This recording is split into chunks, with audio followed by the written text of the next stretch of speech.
Hi, everyone in the United States and around the world. Good news. This Earthfiles YouTube channel has broken through 242,000 subscribers. Thank you so much to all of you for your great support. And if you are new to the channel, please click on the subscribe and like buttons. It doesn't cost you anything, but it helps us at YouTube. 2 weeks ago, I flew to California for the Contact in the Desert Conference, June 1st to June 5th. And on that last day of June 5th came the now famous Debrief headline, quote, "Intelligence officials say U.S. has retrieved craft of non-human origin," close quote, reported by Leslie Kean and Ralph Blumenthal. And the intelligence official featured in the article is David Charles Grusch, 36 years old, decorated former combat officer in Afghanistan, veteran of the National Geospatial Intelligence Agency, NGA, and leader of NGA's UAP analysis, veteran of National Reconnaissance Office, the NRO representative to Pentagon's Unidentified Aerial Phenomena Task Force, or UAPTF, in the years 2020 to 2021, and Geospatial Agency's co-leader for UAP analysis in the years 2021 to 2022. The night of the June 5th, while still at the Contact in the Desert Conference Hotel, several of us speakers got together to do a podcast panel about the breaking David Grusch news. And here in this video frame, recorded by Tracy Dolan, I am speaking next to other Contact speakers, Richard Dolan, Steve Bassett, Alan Steinfeld, and off screen were JJ and Desiree Hertak, both PhDs, authors, and founders of Academy for Future Science in Tucson, Arizona. Also off-screen were Sarah and Danny Sheehan. Danny has been an attorney for UAP investigator Luis Elizondo. And only 2 days before, Politico had headlined on June 3rd, 2023, quote, "If the government has UFO crash materials, it's time to reveal them. The benefits to humanity outweigh the fear of discovering we're not alone in this universe," close quote. And the Politico article was written by former DoD official Christopher Mellon. And the next day, on June 4th, 2023, the UK Star headline, quote, "Whistleblowers worked on secret U.S. government program to rebuild crashed UFOs. The world of alien conspiracy theories has been blown wide open thanks to the confessions of 4 experts who told of a secret UFO repair scheme that they worked on for the U.S. government," close quote. And then on June 7th, 2023, Fox News reported, quote, "Pentagon denies secret UFO retrieval program after whistleblower bombshell. Experts and journalists have backed whistleblower David Charles Grusch, a decorated Air Force veteran who said the U.S. retrieved craft of non-human origin," close quote. Also, June 7th, independent journalist Michael Schellenberger reported, quote, "U.S. has 12 or more alien spacecraft, say military and intelligence contractors. Military and intelligence agencies are withholding evidence from Congress, sources say," close quote. And then, that same day, The Atlantic asked, quote, "Why everyone is suddenly talking about aliens. A new report of secretive government programs investigating non-human vehicles and pilots bears a striking resemblance to many that came before," close quote. The next day, on June 8th, the UK Daily Mail added, quote, "The Pentagon UFO expert David Grusch, who says aliens have crash-landed on Earth, claims the American government is hiding their bodies," close quote.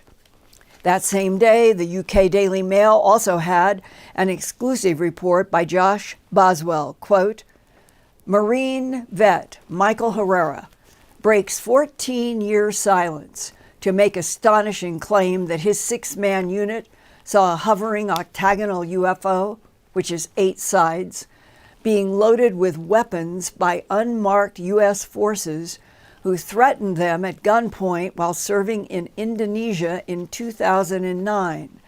Herrera claims an Air Force lieutenant colonel told him, quote, "You're not allowed to talk about what happened. You will go to prison or you will die," close quote.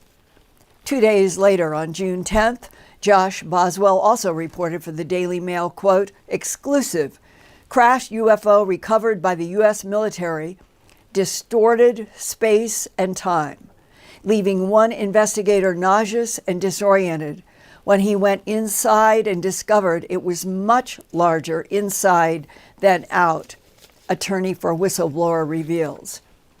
Lawyer Daniel Sheehan tells DailyMail.com that they had a guy go into the craft and it was the size of a football stadium inside, while the outside was only about 30 feet in diameter. Sheehan also has been helping bring whistleblowers like former senior Air Force intelligence officer David Grusch to Congress, close quote. And then Sunday night, June 11th, Live News Nation aired a 2-hour special with whistleblower David Grusch and Australian TV news host Ross Coulthart. I watched it all, and the UK Daily Mail the next morning headline, quote, "Pentagon UFO whistleblower claims people have been killed by non-human intelligences and says U.S. government will do anything to protect the secret." David Grusch served 14 years in the Air Force before going public with his claims. He says the government has been lying for decades about discovering UFOs and extraterrestrial life, close quote.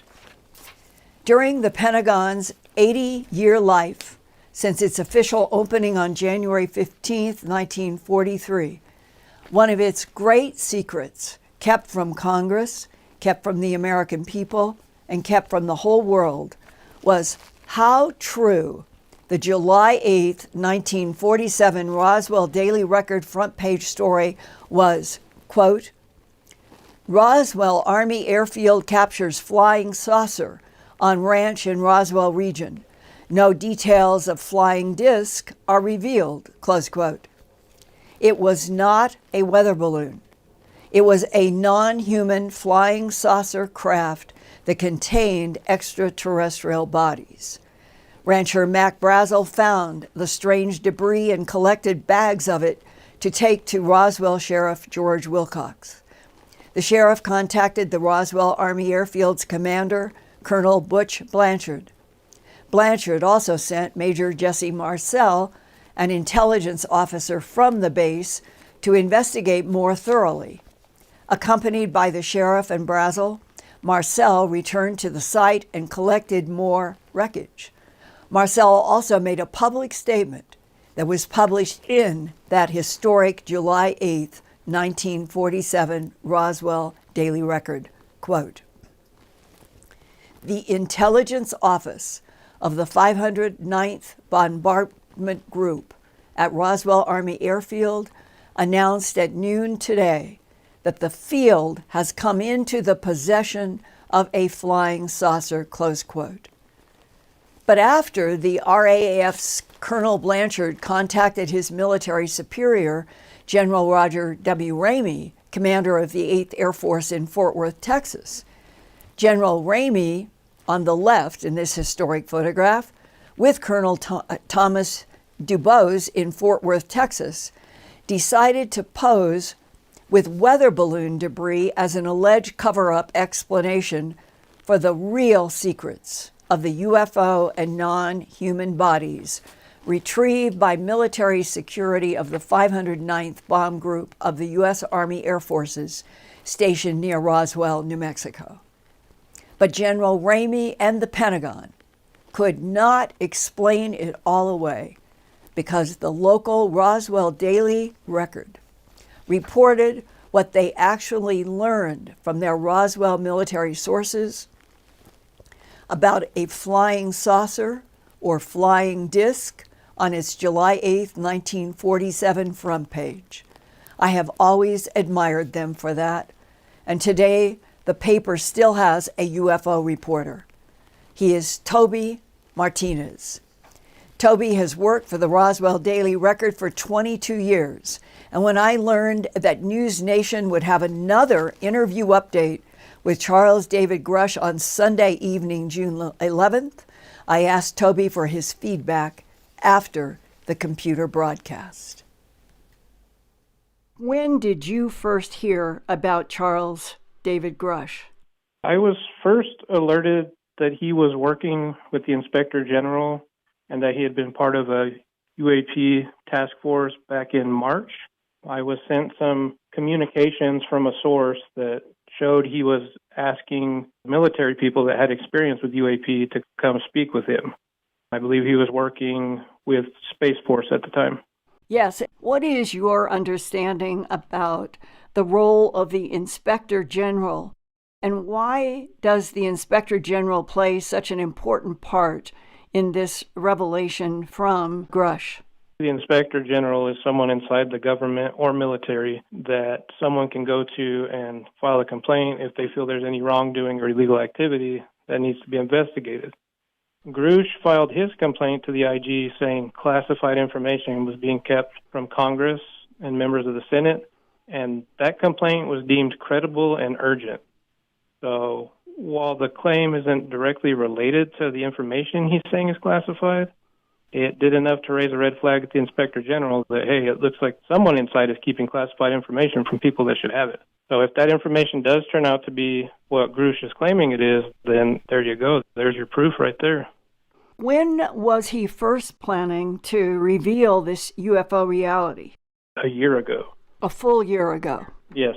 And you had mentioned that you heard it was going to evolve to coming out public in March of 2023. What do you think delayed it? I was just made aware that he was reaching out to other whistleblowers and trying to get statements from military personnel that had encountered UAP. The story actually broke in the debrief. Which was June 5th, 2023. Yeah. And then that was basically confirmed when Danny Sheehan went on Chrissy Newton's podcast for the debrief a week before Contact in the Desert and mentioned his name. And what is your first reactions to what has unfolded since June 5th? And we are talking on June 12th. Yeah, so my initial reaction was I obviously knew that he was extremely qualified. He has all the credentials of someone that would be able to gather the information he says he has. And I do know that he did file the Inspector General complaint. And I would say the revelations are pretty stunning coming from someone of his stature. I would say a lot of people that follow the UFO community and the news of it real closely probably had at least heard about most of the things he talked about. But for him to come out and actually confirm that we have crashed craft and non-human entities, kind of a watershed moment, in my opinion. Yes, and last night he said that there are extraterrestrial entities that are hostile and have killed humans. Yeah, that part I had found very interesting. I think the only case I remember hearing of where any alleged casualties was sometime, I believe, in the 80s or 90s in Brazil. That was kind of shocking to hear that, honestly. Yeah, it's crazy to think about. I did find it really interesting that he brought up multi-dimensional beings. How did you understand what he meant? My impression is he's not willing to say they're extraterrestrial. And I know this is something that's been talked about before, but it sounds like it's possible, the way he spoke of it, that it's been here on this planet with us for centuries. It could be a different type of life, maybe crypto-terrestrial, maybe interdimensional. I wouldn't rule out extraterrestrial. I know that he's claiming that that's not for sure what these are. An interdimensional seems consistent with the evolution of physics to today in 2023, where there are various papers and presentations by physicists about other dimensions. Yeah, it's an absolutely fascinating concept, and I feel like that's one of the advantages of science, is it's always expanding and it's always adding new elements, new theories, new proof.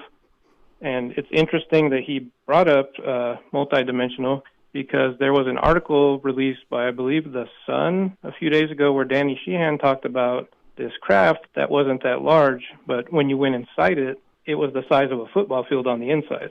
And 30 feet on the outside. The reason why it's very interesting to me is I began investigating UFOs in conjunction with animal mutilations in September of 1979, 44 years ago. In that first 79 to 80 time period, one of the letters was from somebody saying I was in the military.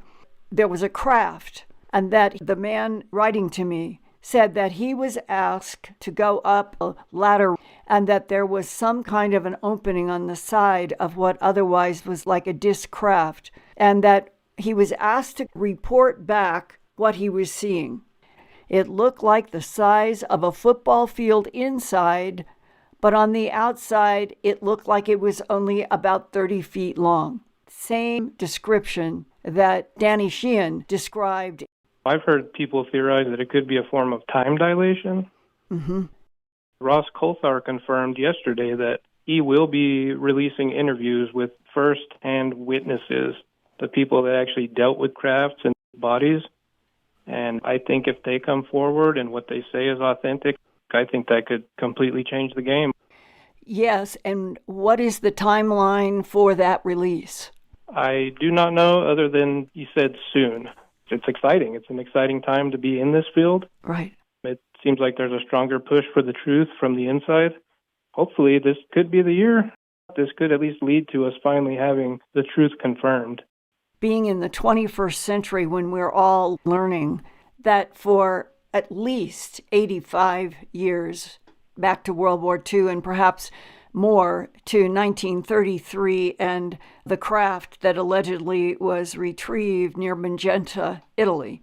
That's almost a century in which it's becoming so clear that the policies of our government, the Five Eyes together from World War II, has been to keep the public and our enemies completely unaware of anything about the truth of an extraterrestrial presence on this planet and its technology. What is your own reaction to understanding that for nearly a century we've all been lied to by policies of denial? I am definitely not shocked in the slightest. It's been proven time and time again throughout history that the government does lie to its own people. I think it's not a first, and I don't think it'll be a last.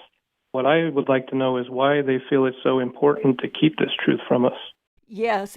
I can understand not wanting adversaries to have technology, but when you have hundreds of thousands of credible witnesses, you have video, you have audio of people seeing these things, you have photos, it becomes hard to deny. So in my opinion, if you can't deny a truth, the easiest way to get rid of it is to stigmatize it.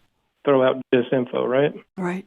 And then we end up in a civilization now in the 2023 year in which most people don't trust governments at all. Yeah, and that's kind of the part that I find strange is a lot of these people don't trust their government, but they want the government to provide disclosure. Like when I spoke with Tim Burchett, the congressman, he said, this is the thing with these programs like Arrow. You're hiring the same people to get to the bottom of this problem that started it in the first place. How are you going to trust what they tell you? Right. What is your own answer to yourself? I know what I've seen and experienced, so for me, there's no doubt that there is something out there that we can't explain. But I would love for them to come forward and give people the truth. What have you seen for yourself? I've had multiple sightings. I've seen the triangle craft. I do have a case of missing time, which is a long story, so I won't get into it with you here, but we can talk about it in the future. I did do some DE5 with a friend of mine that's an experiencer. When he was here in Roswell in front of a group of about 10 people, he was actually calling the direction in the sky these things were going to come out of, the color they would be and how they would be moving. Multiple sightings. After that News Nation second hour David Grusch special, I also called John Burroughs, who encountered strange lights and craft in the UK's Rendlesham Forest and RAF Bentwaters in late December of 1980. That's when John worked in the 81st Security Police Squadron as Airman First Class in December of 1980. The deputy base commander at the time was U.S. Air Force Lieutenant Colonel Charles Halt. Even though there were several UFO interactions with various parts of the base for at least 3 nights from December 26 to 28, 1980, all was covered up. But 29 years later, on June 25, 2009, Colonel Halt released a statement to the press that I reported about in my Earthfiles.com news website. Lieutenant Colonel Charles I. Halt, retired, former 1980 Deputy Base Commander at RAF Bentwaters in Woodbridge, England, on June 25, 2009, issued this press release, quote, "I wish to make it perfectly clear that the UFOs that I saw were structured machines moving under intelligent control and operating beyond the realm of anything I have ever seen before or since. I believe the objects that I saw at close quarter were extraterrestrial in origin, and that the security services of both the United States and England were and have been complicit in trying to subvert the significance of what occurred at Rendlesham by use of well-practiced methods of disinformation," close quote.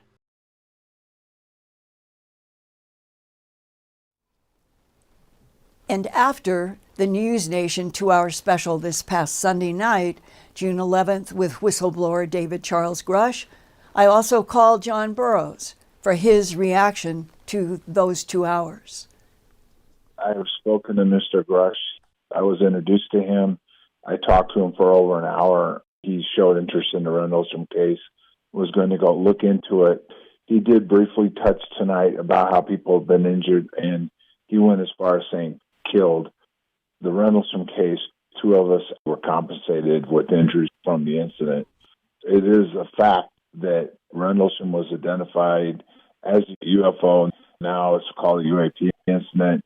And the UAP first came out in a declassified document called Project Condign, where we were exposed to UAP radiation. What date did you talk with David Grusch?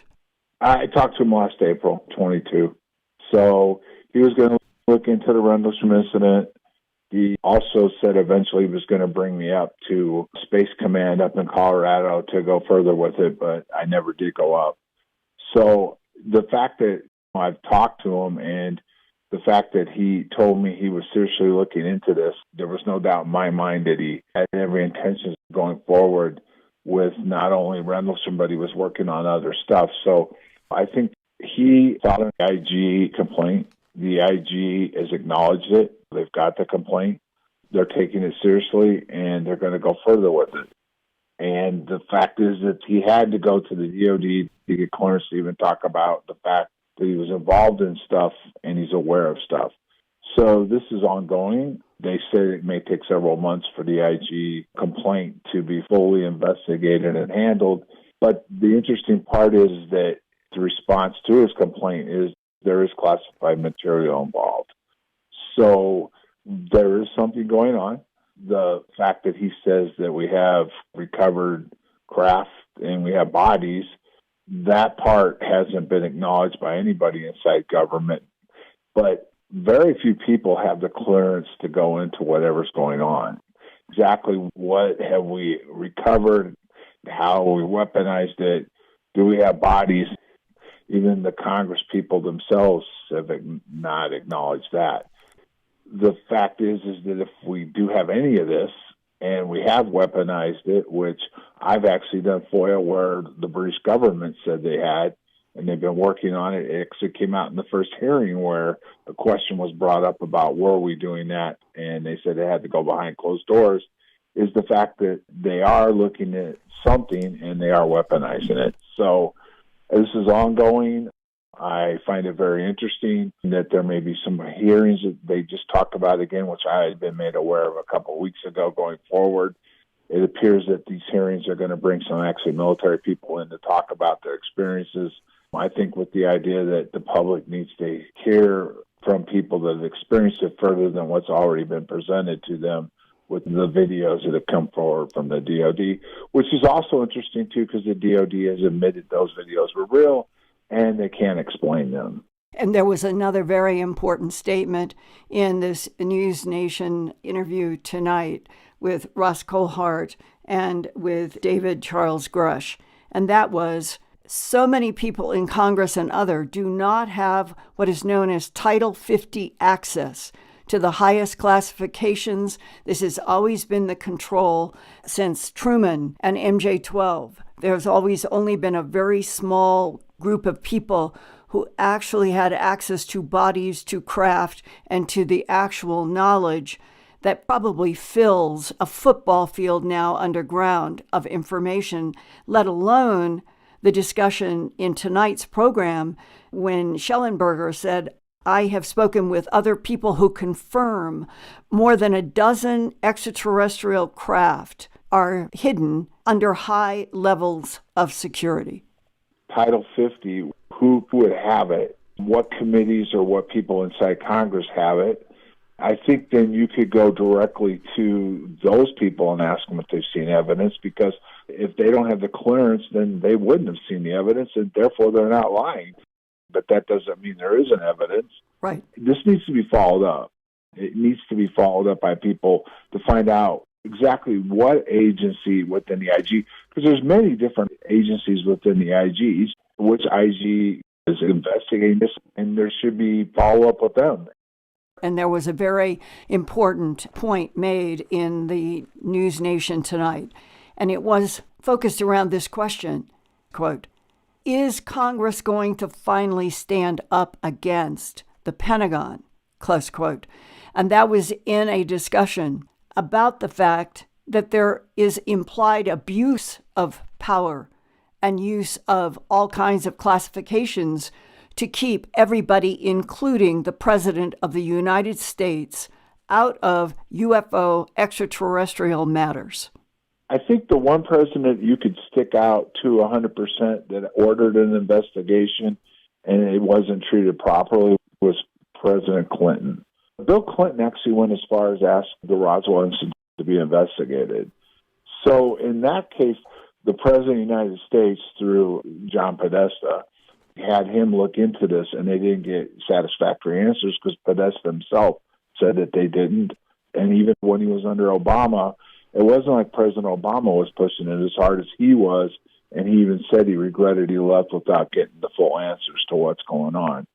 So there's been plenty of people talking that there's something being held back. But if you really come back down to it, Linda, this is just a final question, whether people like it or not, of national security. And whether people believe that this should be released or not, if it's going to be deemed national security, that's going to be the tough one to do. And again, it goes back to what agency in the IG is looking at this. And number two, these committees, what clearances they have, what authorizations they have, who directly in that committee has the clearance to follow this up. Like in my case, after I got my settlement, a group through DIA went to Senator McCain, who had a high clearance, and they approached him with some papers that were declassified that talk about technology going forward, exotic technology. So there's a lot of work that could be done on this to better understand even just how the national security state really works. I have produced dozens of reports with John Burroughs about his experiences at RAF Bentwaters in December of 1980 with the UAP UFO phenomena. And so that you all can read my Earthfiles.com news reports that I was referencing tonight completely for free, we have posted in the chat this link. All of you can go to it. There's no charge. Go to earthfiles.com earthfiles.com/RAF. Again, that's earthfiles.com/RAF. You will find tremendous details that would take hours to go through.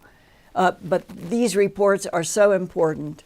What happened at RAF Bentwaters December 26 to 28, 1980 is so important.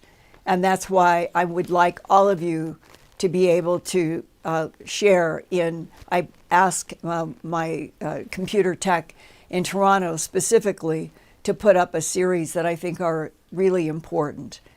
And I welcome more comments from those of you who may have been serving in the Air Force then. You may have your own stories of sightings, because a lot happened at RAF Bentwaters near Woodbridge, England, not only in the late December 1980, but many, many, many reports before that period and even after. And I wanted to share tonight. It's brief, but it means a lot to me, that it was Army Colonel Philip J. Corso in the year before he died in 1998. We had met at the 50th anniversary of the Roswell 1947 UFO crash. And it was a big thing in Roswell, and networks were there. And I got to sit down and talk with him at great length, and did an interview for Coast to Coast AM with Art Bell. And we were talking about many facets of his experiences, of what led up to his classic and important book, The Day After Roswell, which I still think is one of the most important books written, and goes into the internecine warfare of the Pentagon that has been ongoing these 80 years about UFOs and UAPs. And I had been home in Philadelphia at that time after that 50th anniversary. And it was probably only about a month or two after we had all been together in Roswell that the phone rang, and it was Colonel Philip J. Corso. And he said, "Linda, my health is not good. I would like you very much to come to Florida, and I'll pick you up at the airport, and I have material to show you, and I only want to talk with you." And so I got an airline ticket. I flew to his home in Florida. I was picked up, and the next approximately 4 hours, we were in a place that he had arranged where we could talk and look at documents and manuscripts and a whole lot of things that he showed me, validating his entire career and everything that he said. And it was getting close to when we were, I was going to go back to the airport. It was going to be just that day from Philly down and then back up. And he looked at me, and I remember distinctly that his eyes suddenly went to a kind of glisten, like whatever it was he was feeling very emotional about. And he said, "I just want you to know that no matter how many people, how many governments, whatever the resistance is about UFOs and ETs," he said, "I've seen an ET with my own eyes." And then he said it was at Fort Riley, Kansas, and he described it not in huge detail, but being there on a trip, going someplace and learning that they had a preserved extraterrestrial biological entity, or possibly artificial intelligence, as we're learning today, that the gray types come in many, many, many, many, many types. But he just asked, he said, "I would just like to see." and without people breaking apparently oaths and NDAs and everything. It was just communicated to him where he would go to a specific building. And he said he was by himself on purpose, and that what had been defined for him as what he would do, go in, go to X crate, look, and then walk out. And he said, I looked where they had directed me, and Linda, there is no possibility of confusion about a Homo sapien sapien human and the entity that I saw in the crate. He said it was small, approximately 4 feet, maybe a little taller, grayish skin with a bluish tinge.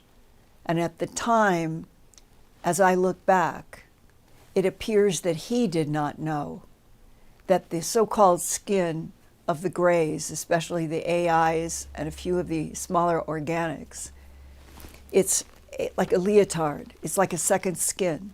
It is a protection. It covers. Surgeons ran into that they thought that they were cutting into skin on autopsies, and the scalpel would not cut. That was a case in Roswell that's in my Earthfiles.com. So the colonel was describing for me what he saw, but I think that the being, even then, in a crate, having died who knows how, had on one of those leotards. And all of it together adds up to how little we know after at least 80 years of UFO craft of many types, with beings of many types, interacting with the 20th to the 21st century Homo sapien sapien. And that today, on June 14th, 2023, we still are not in a country of by and for the people as long as this is all kept secret. And the entire energy of planet Earth seems to me to be off kilter and unfair, that there are power centers who not only know a great deal about other life forms in this universe, but they're traveling there through the Space Force in the specific craft that I have talked to you about. And that hopefully, from here going forward, that we're going to get more and more and more releases. What I have been told unofficially is that there will be more about types and bodies. We will be seeing bodies, if they live up to what I'm being told, as this begins to continue to unfold. And let's hope by the end of this year that we all can jump up and scream and cheer at each other around the world on the Earthfiles YouTube channel. We are not alone is official, and how it comes down in what details is what is left for us all to find out. And I want to say to all of you who sometimes email me, Linda, do you have a podcast? Yes, we have a podcast. It's new each Thursday. Starts on the 24-hour cycle after the live shows. So you can go to, the address is podcast.earthfiles.com. It's on the screen now, podcast.earthfiles.com. And with that, I want to explain why, if you felt like things were in slight chaos behind the beginning and parts of the show, it's that everything was fine, we were getting ready to go, and the connection with Ian in England would not work. And now we're going to try, with me holding up my cell phone to my microphone, because we still have not been able to solve what is wrong. And I'm going to say, Ian, dear Ian, I hope that you can be heard on our show. Brad is here to try to help boost. And already something, we don't know why we had, it was in the 15 minutes before we were to go our normal 7:30 p.m. Mountain in all time zones, and Brad couldn't make a connection, and we were scrambling, but we decided we would do the show anyway, so I hope that you are glad we went ahead and did the show, even though we weren't sure what we were doing some of the time. And chocolate has come, so that's a good sign. I now have my cell phone up near my microphone, and Ian, I'll try it again. If you're there, I'm going to thank you for hanging in there and thank everybody who has got us through the 242,000 subscriber level. Thank you, and may we not have technical problems, but when we do have them, all of you everywhere in every country, I'm sure you are so used to now in this more complex world that the more we depend on technology, the more complex it gets to do things in which there is not a problem. So Ian, are you there? I think it hung up again. Well, You got it. here, we'll try it again. And all right, Hi, Linda. you're there now. Yeah, I'm here. I don't know why, but you keep dropping out, but I'm here. Okay. So we've got a good connection. I can hear you. All right, and now I'm going to transition to you to see what comments and questions we have, because we've used up time, I understand, out of all these technical issues, and we had a longer program than normal, so I'll go an extra 10 or 15 minutes if you can. Yeah, I'm okay to do that, and I'm sure our audience are okay with that too. First of all, Linda, let me just say thank you for the super chats tonight from Moonbird, Terry D, Yin Yang Glow, Swanky Dog, and Whisper of Love. Thank you very much. Thank you, thank you, thank you. Okay, Linda, let's go straight to some questions. Linda, does Linda feel the cattle question is very close to being answered? Well, there's no doubt in my mind that it was answered back in 1979 when I did all of the investigations in Denver for the documentary A Strange Harvest, because I was working with veterinarians, pathologists. Ultimately, after we produced that film, I would end up with working with a first-class hematologist, pathologist, and we did so much hard science investigation. John Altschuler, MD. And right from the beginning, when he was doing tissue slices and having me look in his sophisticated microscope and saying, here is what normal bovine tissue looks like under a microscope. Here is what we are finding in the excised lips, the excised eye, the excised jaw, the excised genitals, the excised rectal tissue. It had been exposed to something that cooked the hemoglobin and cooked the collagen, but was not a laser because it was not leaving carbon residue. And right from the beginning of all of those baseline investigations, going from 79 now up to 2023, over and over again, the same issues of cooked collagen, cooked hemoglobin, craters in the ground that when Dr. Levengood, a biophysicist in Michigan, we were able to work on some animal mutilation cases in which he did soil compression tests and determined, as they have been doing in Oklahoma, where they have had mutilations there and they have done some soil compression investigation. And in one of them, they concluded that that animal had been dropped from 300 feet. I have had several cases over the years where it was estimated 300, 400 feet.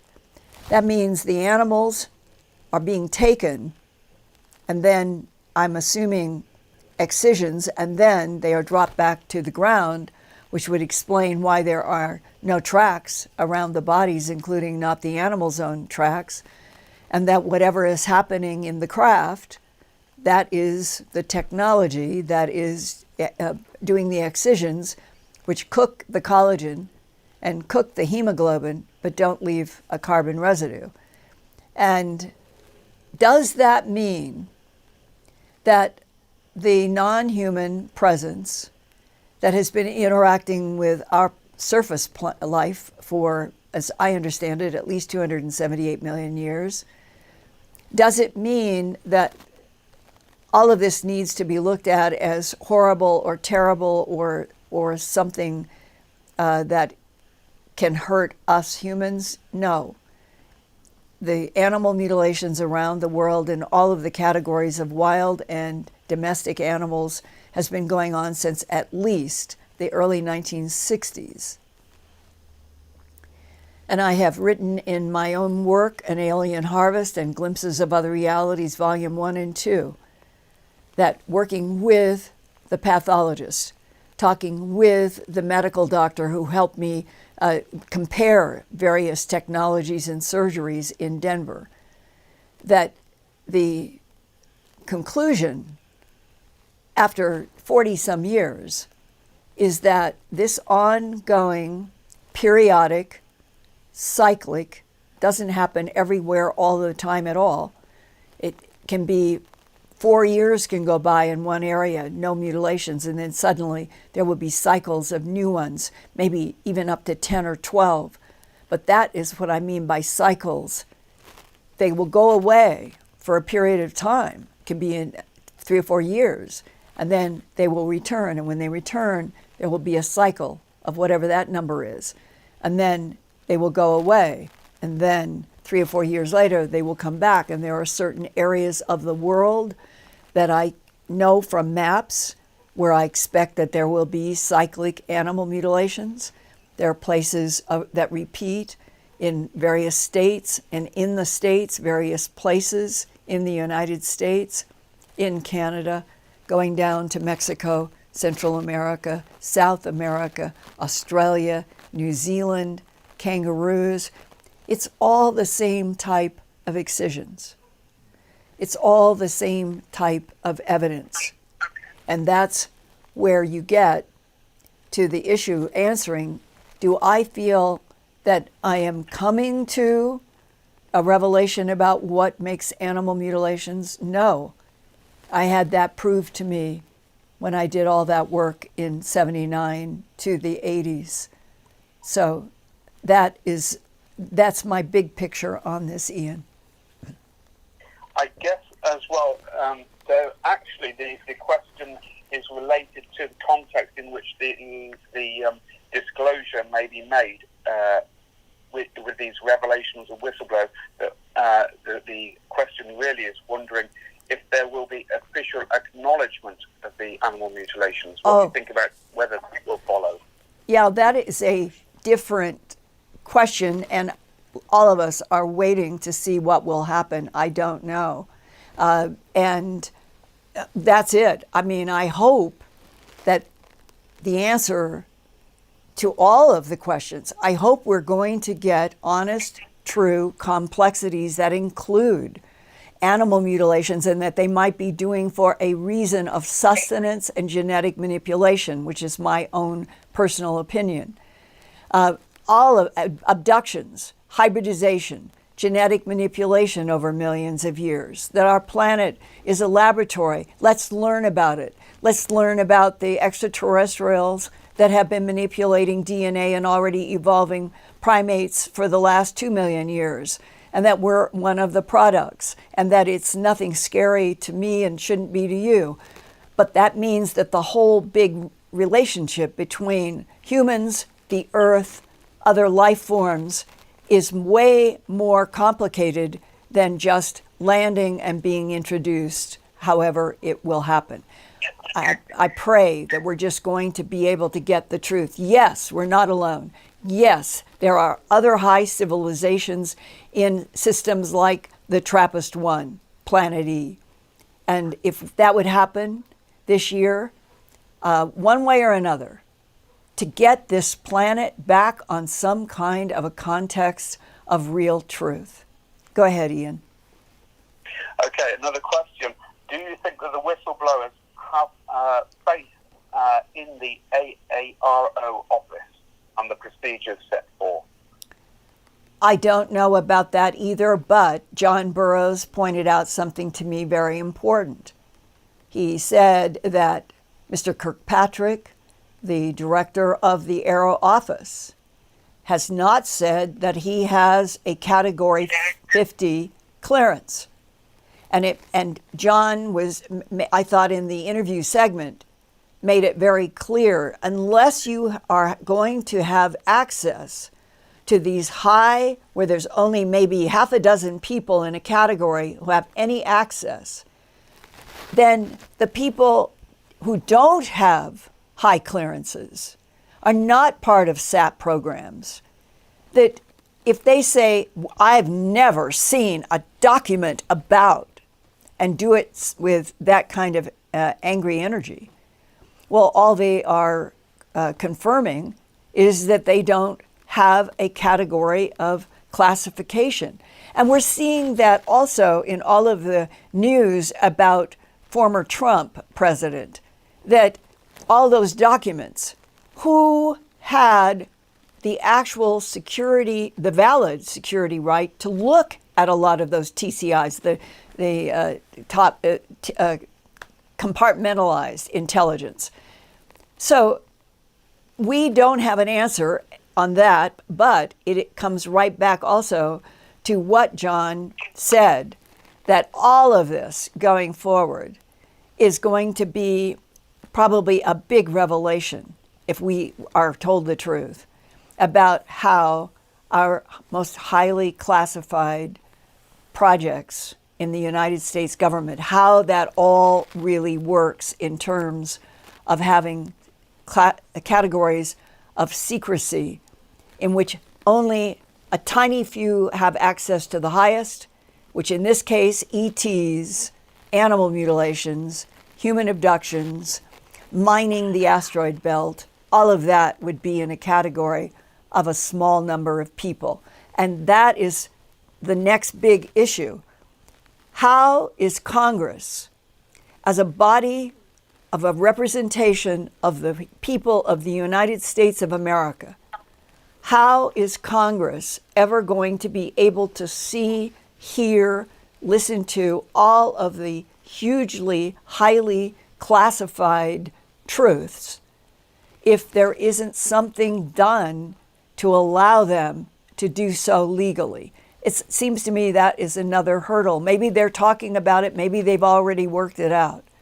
But that is the disconnect that we are in the United States between those few people who have actual access to these highest secrets, like MJ12.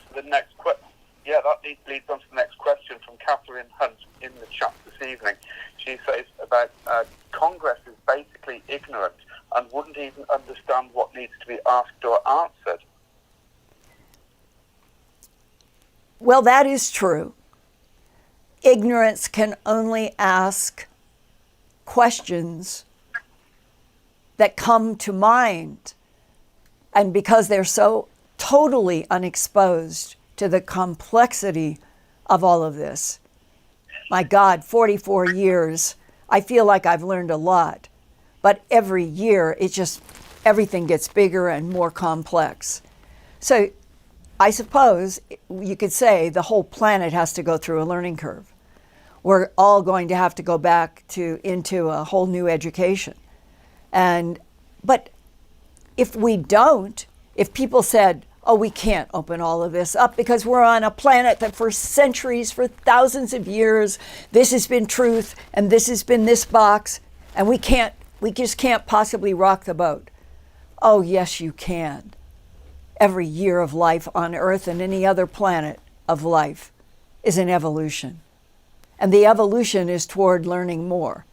And that's where we are with all of these pushes and pulls of something that is highly complex, because we have been living on a planet for thousands of years in which the truth of other life forms in the universe have been kept from us by those very beings. That was the way it started. And then when humans began actually realizing that we are on a hotel planet, we are on the surface, all kinds of beings are below water, below ice, below in mountains. They've been here for millions of years, far longer than we have been a creature alive on Earth. So this is a huge coming awake.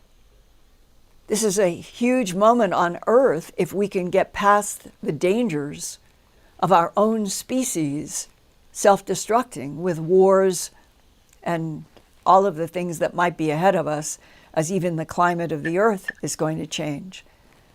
But if we could get this open now with all of the issues of how many lies have been told and how long will it be to counter with the truths, this could be the last real chance in this year, in this difficult decade, in which if we opened up all of the truth and we could be introduced to true allies that our government works with side by side, as I've been told by several people, that some of the beings like the tall whites and 1 or 2 or 3 species of the Nordics work with us, help us.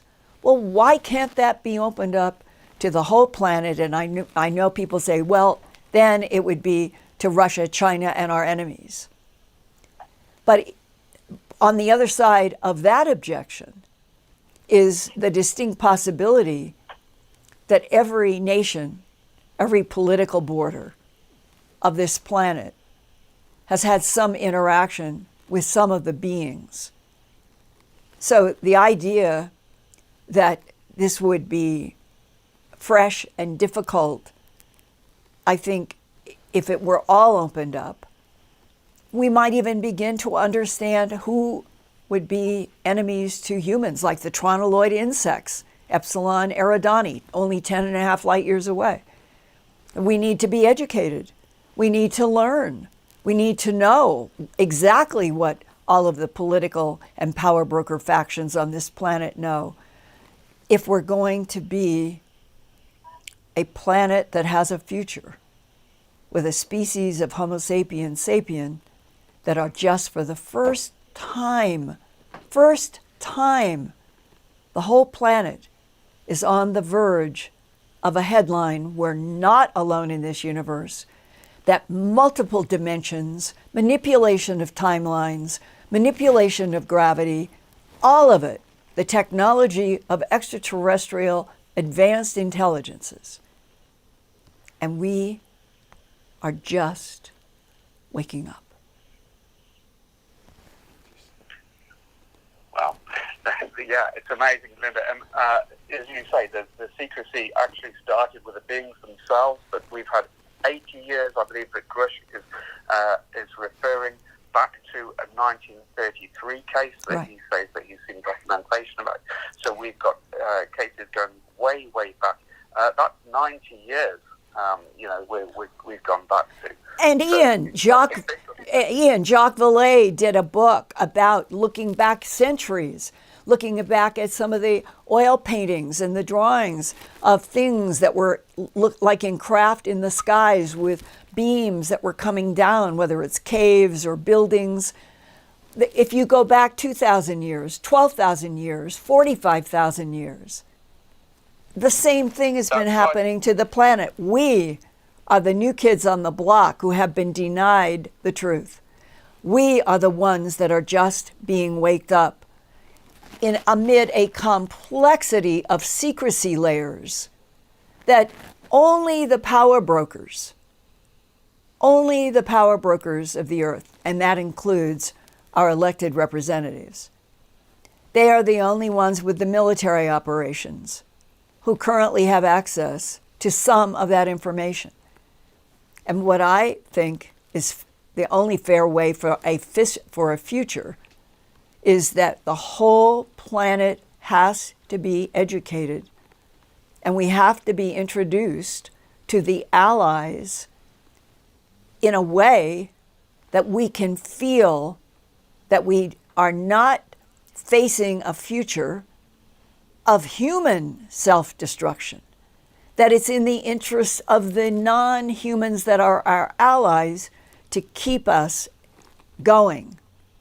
That is a big question, a big, huge issue. But to all of you, thank you for being here tonight when we've had all of the technical problem.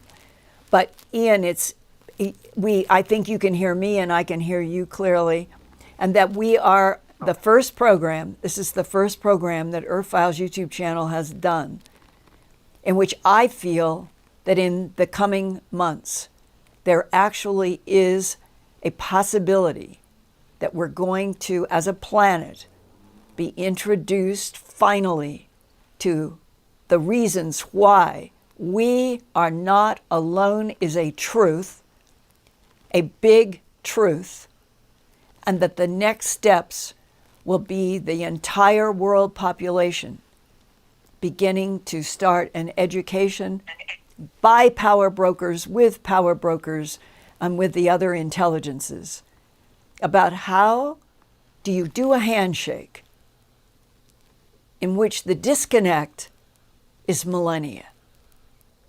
That's the hurdle. But I am so personally encouraged by David Grusch.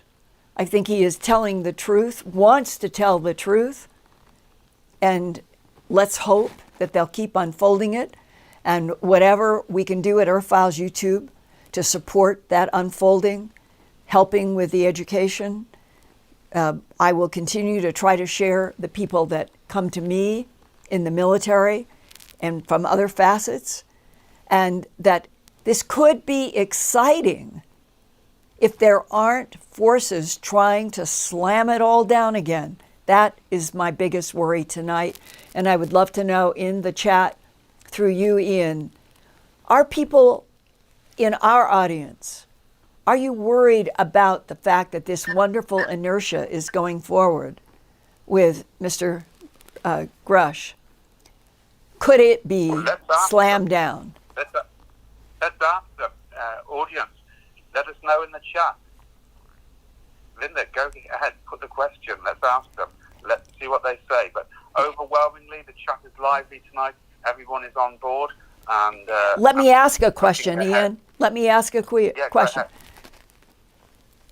If I could get a wish answered tonight, it would be that all 242,000 plus subscribers tomorrow would be able to write to, call the office of, text, FedEx, their political representative, the most powerful down to the newest, start writing, communicating. You want, in our country, we want Congress to open up the truth.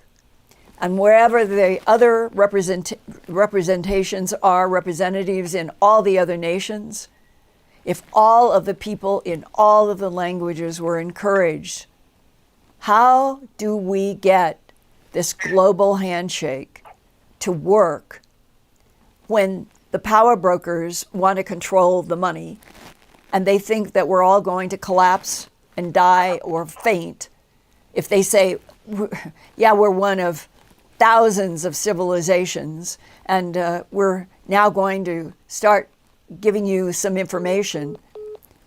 Does that mean, when it beeps, does that mean it's quit?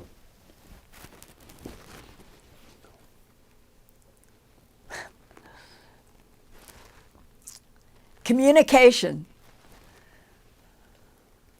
Communication, that's what we need around the world.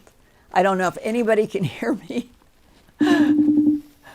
The program we could not ever end because we could never hang up the phone.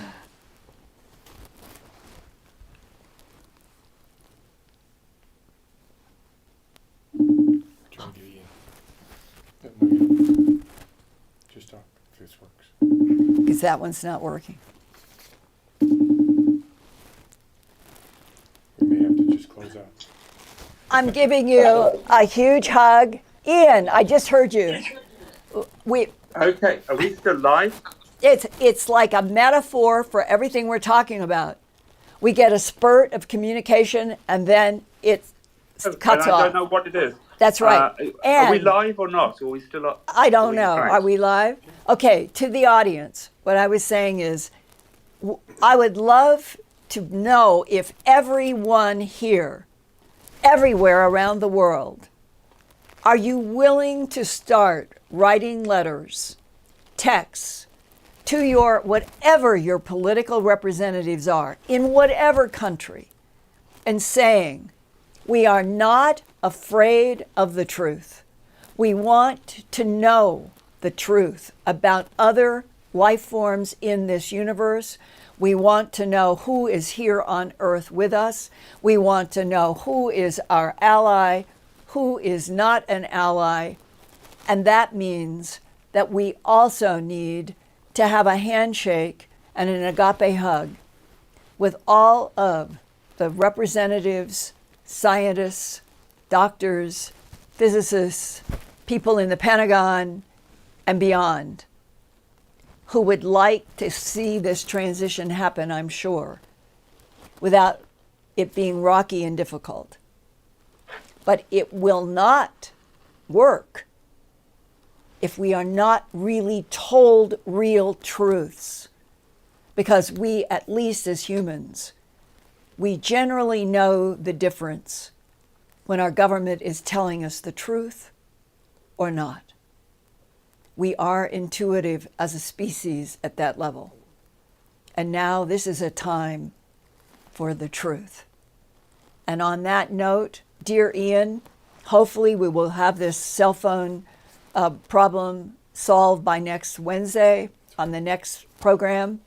And for all of you who have hung in there with us right from the beginning where we had this problem, I thank you for being here. I love all of you who are supporting Earthfiles YouTube channel because my whole dream is to be alive when we have the huge announcement, official, around the planet.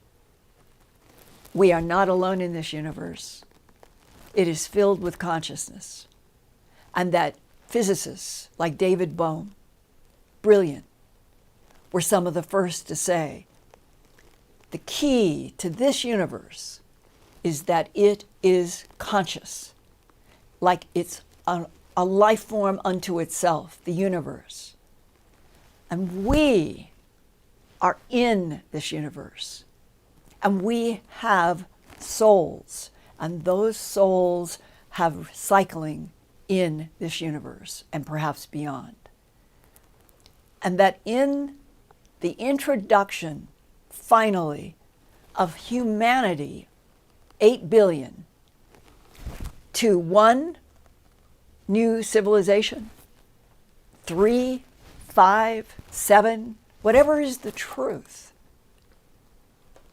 it could possibly change the destiny of the 2020 to 2030 decade from one that has been described by controlled remote viewers as highly self-destructive, meaning humans, and the climate.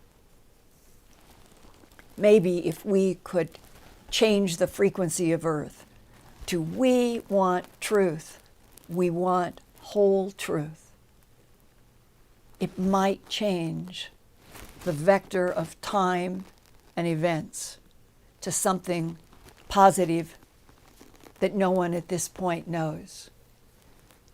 But let's keep coming together at the Earthfiles YouTube channel with Chocolate, my dear tech team, and with cell phones that work in connection with Ian.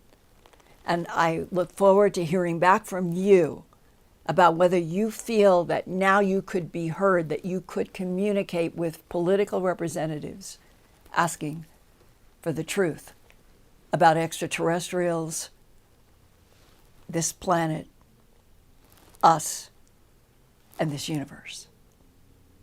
On that note, I send you all what I really feel at my soul. Agape love.